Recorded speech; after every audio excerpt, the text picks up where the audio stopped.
Black August, come on. Greetings, family. Black August. For those who don't know, every year we take the month of August to honor those political prisoners who have been locked down and rights violated, and to bring awareness to this. So every year it started with Brother Jonathan Jackson and his and George Jackson. So every year we go over that history. This year we had an event at the FEMA Center on the 7th.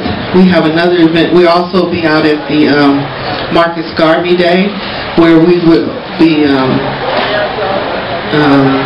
doing an information fund to gather information and provide information to the community on Black August.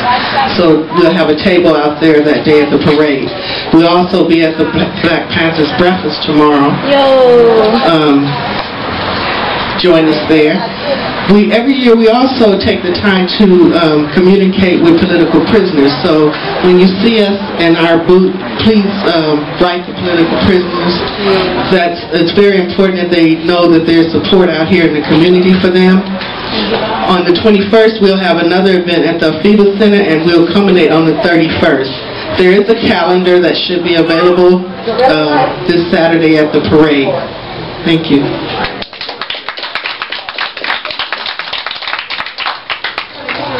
Oh, I missed him. Black Power, how you doing? My voice, I don't need a mic. I missed him. How you doing? My name is Brother Mike. Tomorrow we have the breakfast. Los Angeles, and we're here to really raise the nation mentality of our young youth.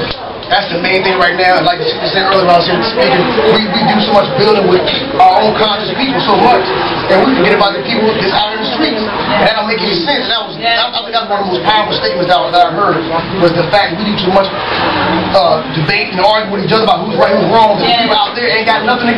We ain't giving them nothing. They keep gang killing each other. And like I said, I live in Washington. I'm on Greg Street. So I know. I'm from Virginia. I've never in my life thought that I'd be living here, 1, 2, living in Watts, 3, seeing this stuff and realize they can't get out of it because nobody's there to help them. So they know where they can. No, they can't. I live there. I see what goes on. Their mom, dad, everybody's gang bang. If I can pull what brothers say, brothers do we go home, we gotta deal with mom and dad, so that people still gang bang. So it's hard. And it hurts me to know that they want that freedom, but they can't get it when they go home. So the purpose of me saying that is we have now facilities allowed us to start teaching our young youth.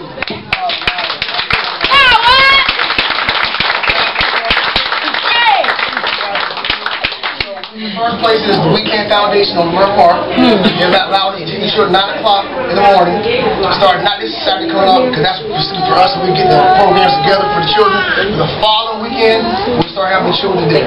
Also, Long Beach, Pacific Kua is responsible for this. The brother that works at the Pan-African Art Museum.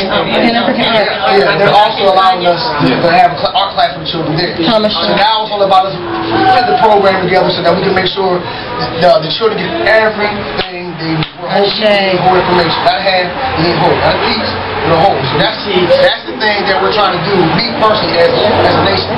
Now, economically is the most important thing, right? There's a lot of things that we don't do economically, which is supporting each other. I like the whole thing they did, but we didn't do it right. And, sometimes we got to critique ourselves, you know what I'm saying, when we do stuff. If we're going to say we're going to support these vendors, then be over at 3 o'clock so you can support these vendors. Because they're out there waiting in that hot sun, thinking that y'all want to come out and support them.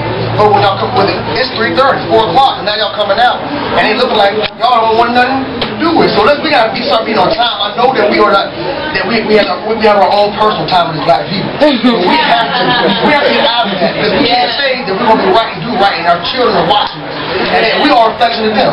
And another thing is, I was talking to outside, like we critique ourselves so much as men and women that we forget about the children. That is a sad. So we look at these sisters, oh man, I love you these children, they're not acting right, they're bad, so like they don't know who they are. So I'm like, how can you be so focused on yourself that you forgot about the ones falling behind you? So that's the major problem I see. I don't know about nobody else, but we look at open your eyes, we have a lot of, when it comes to the children, if you say you're a conscious individual, you are conscious, then your children should be just as conscious. Hey. They should not be learning from somebody else how to be conscious. You should be there teaching them how to be conscious. And that's the number one problem we have. If you want to be conscious, but conscious just only means one thing. What? It just means aware. You're aware of what? What are you aware of? There's different levels of consciousness that we have to deal with as adults, children, and growing up. So we have to find out. There you go. So we have to find out what level of consciousness that these children, individuals that we're dealing with. Even when they come to church with Krst, we have the big circle, we welcome them in, but really welcome them in. Somebody sit them down and talk to them, get to know them some more. Find out what background they go, because you might help with the medical, whatever. Because there's something you can help out, you got the answer right there. But we have to start really connecting with these people. You know what I'm saying? Everybody loves love. I mean, ain't nothing like being here for such Krst and you knew and you got beautiful love and warmth.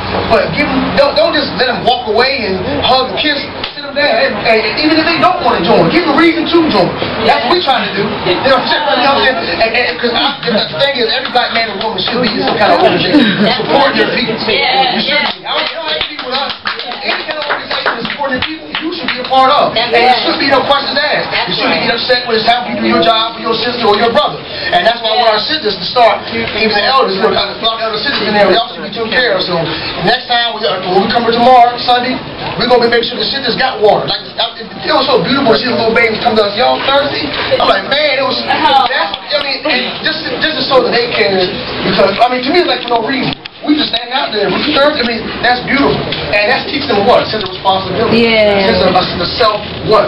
Well, you know what I'm saying? Purpose. Yeah, there you go. That's the one we want to self-purpose.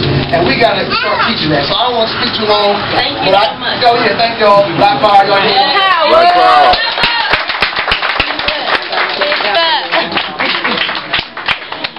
So, everybody remember, next Saturday, Marcus Garvey Parade, if you did not get a flyer, you get a flyer because that event, there's going to be so many organizations there. And I just want to close, say before you guys all leave, there is vendors there, go out and support the panelist Afia. She has her CD out. You thought she was out right now? She has CDs out. She has CDs out and everything, so go out and support. Also, for the concert, we have an open mic. If you're hot, let us know, If you speak, if you rap, whatever you do, poetry, there's open mic tonight.